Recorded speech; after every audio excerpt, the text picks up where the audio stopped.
Salam dostlar, bu videoda OSI modelinə aid olan sualların 8-ci hissəsini izahlı formada cavablandıracağım. Birinci sualdan başlayaq. Aşağıdakı cavablardan hansı network layer aiddir? Doğru cavab C variantı. Network layer məntiqi adresləmə və routing təqdim edir. IP adresləmə, routing, yol seçimi, fərqli şəbəkələr arasında paketlərin forward edilməsindən network layer cavabdehdir. Keçək növbəti suala. 2 nömrəli sual. Data link layerin əsas funksiyası nədir? Doğru cavab B variantı. Data link layer node-to-node communication təqdim edir.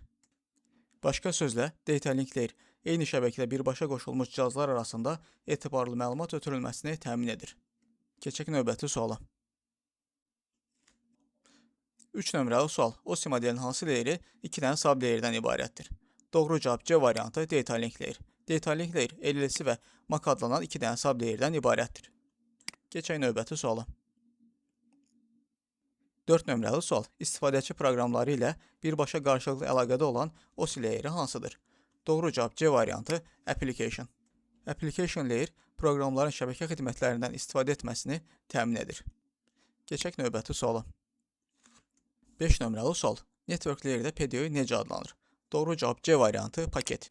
OSI modelinin 3-cü layer olan network layerdə PDO'lar paket adlanır. Keçək növbəti suala. 6 nömrəli sual. Decapsulation nədir? Doğru cavab B variantı removing headers. Məlumat qəbul edən tərəfdə yuxarı layerlərə doğru irəlilədikcə hər qatın öz başlığını çıxarması dekapsulasiya adlanır. Keçək növbəti suala. 7 nömrəli sual. Fiziki adresləmə hansı layerə aiddir? Doğru cavab A variantı data link layer.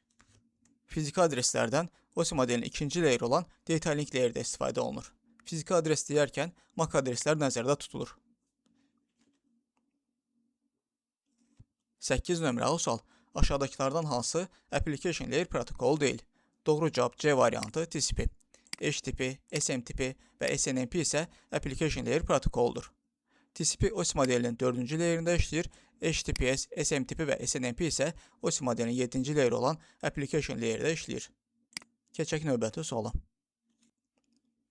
9 nömrəli sual. Presentation layerin əsas funksiyası nədir? Doğru cavab B variantı.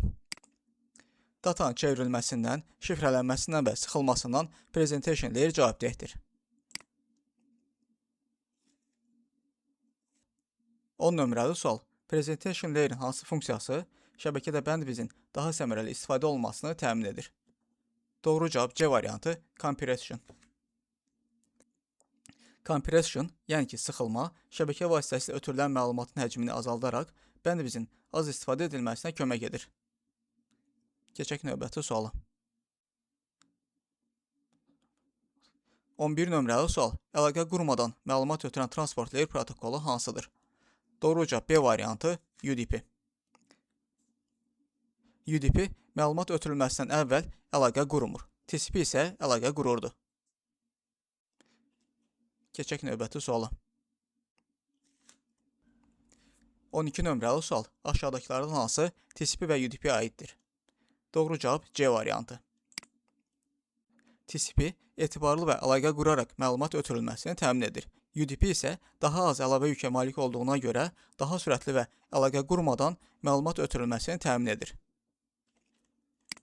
Keçək növbəti suala. 13 nömrəli sual. Hansı layer MAC adres və framelərdən istifadə edir? Doğru cavab C variantı data link layer.